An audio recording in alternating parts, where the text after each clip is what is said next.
Hi everyone, welcome to prepare करो। आज simple equations में लेक्चर 2 है। लेक्चर 1 की जर्नी में अभी तक हम लोगों ने इंट्रोडक्शन और linear equation in one variable को कवर किया है। तो एवरी डे 6 PM हम लोग मिलते हैं और यहाँ पर क्वांट की तैयारी कर रहे हैं कैट 2024 के लिए। ओके, तो आज का जो सेशन है, आज उसमें हम लोग कवर करेंगे linear equation in two variables, right. Linear equation in two variables क्या होता है, देन उसको कैसे हम सॉल्व कर सकते हैं, क्या क्या मेथड्स हैं, और then we will discuss some examples also, right. अभी तक लेक्चर 1 नहीं देखा तो लेक्चर 1 देख लेना, क्योंकि बेसिक्स तो उसी में है इक्वेशन का, राइट। तो वहीं से आप रेफर करेंगे तो आपको समझ आ जाएगा कि linear equation in one variable, two variable या आगे आने वाले जो 3 वेरिएबल्स को हम डिस्कस करेंगे तो उसकी डेफिनेशन क्या होती है, वहां से आपको क्लैरिटी मिलेगी, राइट। तो आज का सेशन स्टार्ट करेंगे। तो ये वाला पार्ट था जो प्रीवियस सेशन में हमने कंप्लीट किया था, introduction, then linear equation in one variable, और ये दो एग्जांपल्स यहाँ पर सोल्व किए थे, राइट। तो आज का डिस्कशन स्टार्ट करते हैं। Linear equation in two variables, अगर स्टैंडर्ड इक्वेशन की बात करें तो ये फॉर्मेट होगा ax plus by plus c is equal to 0। Okay, यहाँ पर दो वेरिएबल्स हैं, एक वेरिएबल x है और एक वेरिएबल y। x का कोफिशिएंट a, y का कोफिशिएंट b और कांस्टेंट टर्म c। इतना हमें समझ आ रहा है, राइट। अभी एक थंब रूल होगा, आपको ये याद ही रखना है हमेशा कि जितनी भी हमारे पास इक्वेशंस हैं, मतलब जितने भी हमारे पास वेरिएबल्स हैं, उतनी ही इक्वेशंस होनी चाहिए अगर आप उसको सोल्व करना चाहते हैं। जैसे अगर आपको linear equation in two variable solve करना है तो यहाँ पर नंबर ऑफ वेरिएबल्स 2 है, दैट मींस इक्वेशंस भी हमारे पास दो होनी चाहिए, राइट। सो अगर मैं दो इक्वेशंस यहाँ पर लिखूं, बेसिकली उसको सिस्टम ऑफ इक्वेशंस बोल रहे हैं। तो दो इक्वेशंस है, जैसे a1x plus b1y plus c1 equals to 0, this is first equation. And second equation है हमारे पास a2x plus b2y plus c2 equals to 0। ये आपको दो इक्वेशंस दी हुई है सपोज, राइट। तो ये linear equation in two variables का एक सिस्टम ऑफ इक्वेशन है और आप इसको सॉल्व करना चाहते हैं, राइट। सॉल्व करने इन द सेंस, सॉल्व करने का मतलब ये है कि x, y की ऐसी वैल्यूज जो इन दोनों इक्वेशंस को सेटिस्फाई करे, राइट। x, y का जो पेयर बन रहा है, तो ऐसी वैल्यूज हमें चाहिए यहाँ पर x, y की जो इन दोनों इक्वेशंस को सेटिस्फाई करें। ओके, तो उसके लिए तीन केसेस बनेंगे, तीनों केसेस आप नोट डाउन कर लीजिए। जो केस 1 है, केस 1 मतलब इनके जो x और y के कोफिशिएंट्स हैं उनके रेशियो से कुछ कुछ हम डिसाइड कर पाएंगे। तो केस 1 क्या है, if a1 upon a2 is equal to b1 upon b2, but this is not equal to c1 upon c2। अगर ये कंडीशन है, गिवन सिस्टम ऑफ इक्वेशन में ये कोई कंडीशन अप्लाई हो रही है, तो आप यहाँ पर ये कह दोगे कि इस केस में कोई भी सॉल्यूशन एग्जिस्ट नहीं करेगा, नो सॉल्यूशन, राइट। दूसरा केस है केस नंबर 2।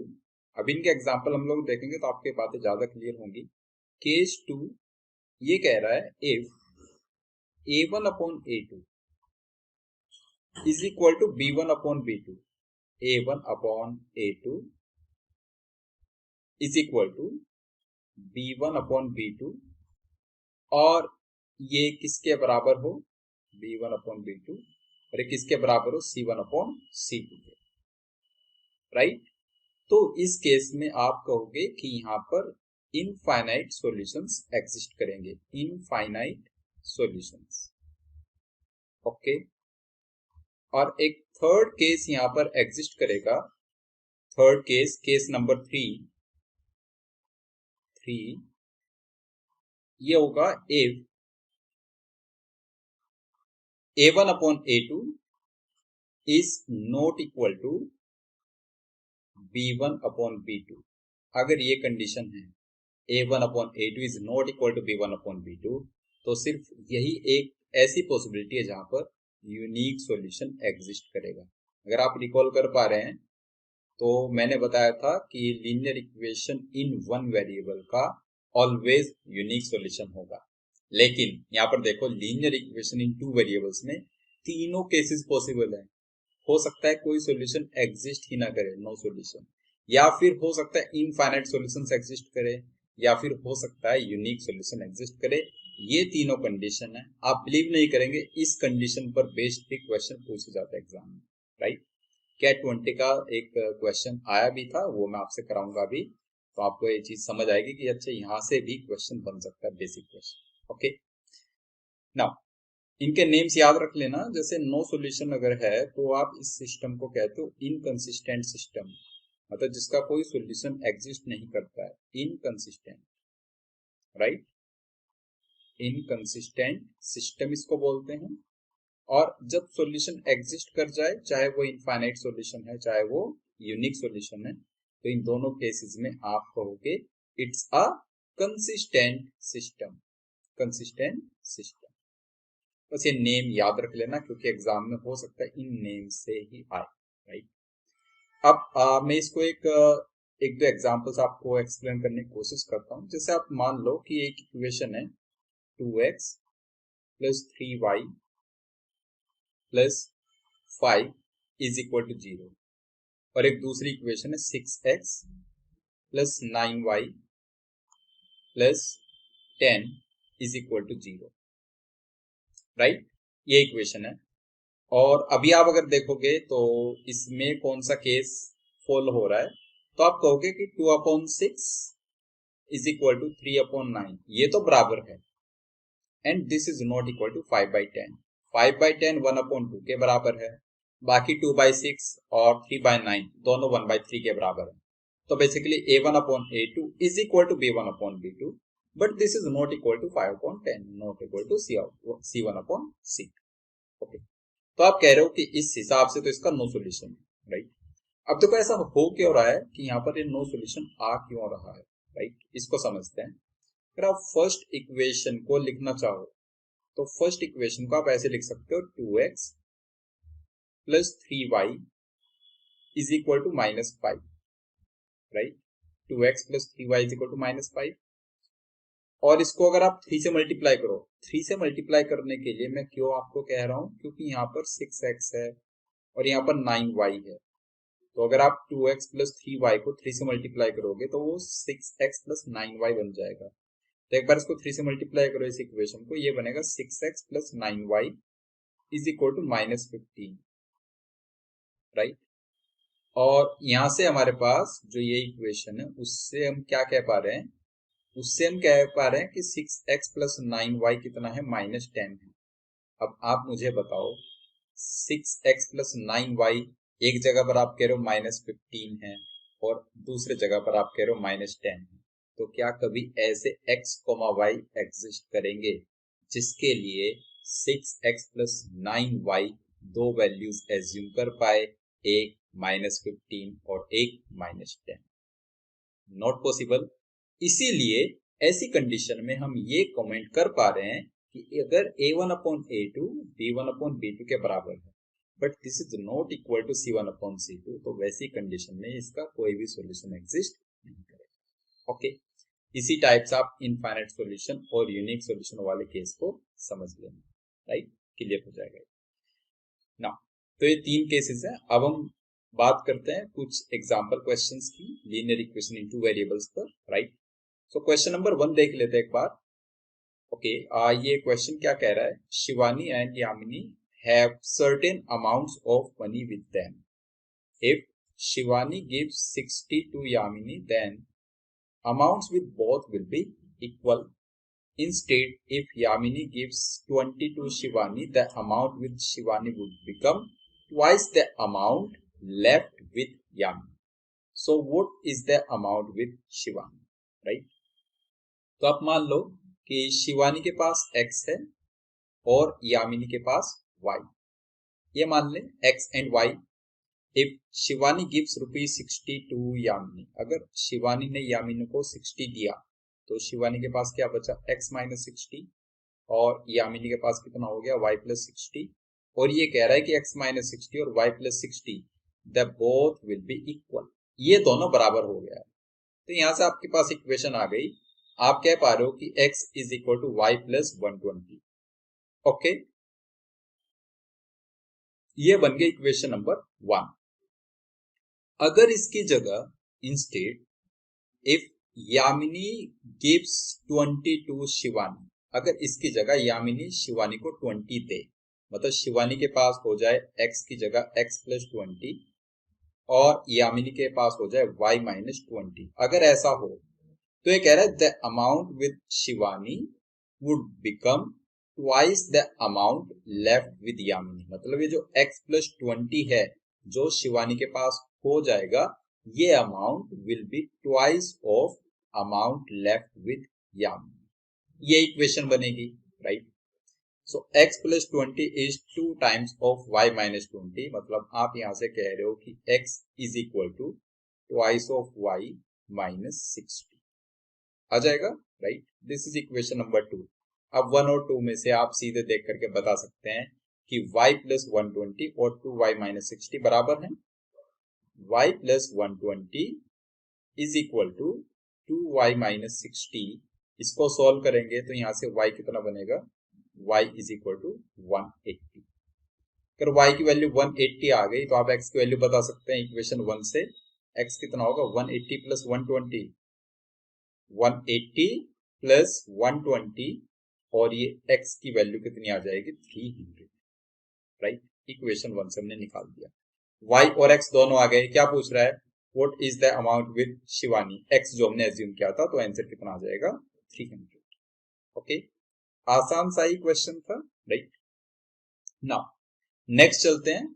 अब मैं डिस्कस करूंगा एक जो क्वेश्चन प्रीवियस ईयर में आया है कैट 20 में। ये क्वेश्चन पूछा गया था और बहुत आसान क्वेश्चन है, राइट।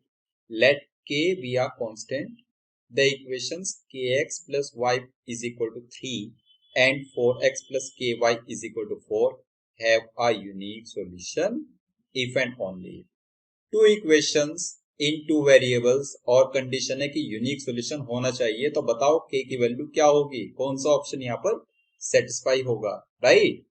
तो उसके लिए यूनिक सॉल्यूशन के लिए क्या करते हो, a1 upon a2 is not equal to b1, right, upon b2। a1 कितना है k, b1 कितना है 1, a2 कितना है 4 और b2 कितना है k, right. So k upon 4 is not equal to 1 upon k। मतलब आप ये कह रहे हो सीधे कि k square is not equal to 4, means k is not equal to -2, k की वैल्यू -2 और 2 को छोड़कर बाकी कुछ भी हो सकती है। तो ऑप्शन डी आप मार्क कर दोगे, any value of k other than -2 and 2 is possible. इतना सा सवाल पूछा गया था, विद इन 10 सेकेंड्स आप आंसर मार्क कर सकते, राइट। कैट 20 इवनिंग स्लॉट का है ये। नेक्स्ट चलते हैं, एक बहुत अच्छा क्वेश्चन हम लोग डिस्कस करेंगे यहाँ पर। Classes A and B have 35 students each. दोनों क्लासेस में 35 स्टूडेंट्स हैं ईच क्लास में।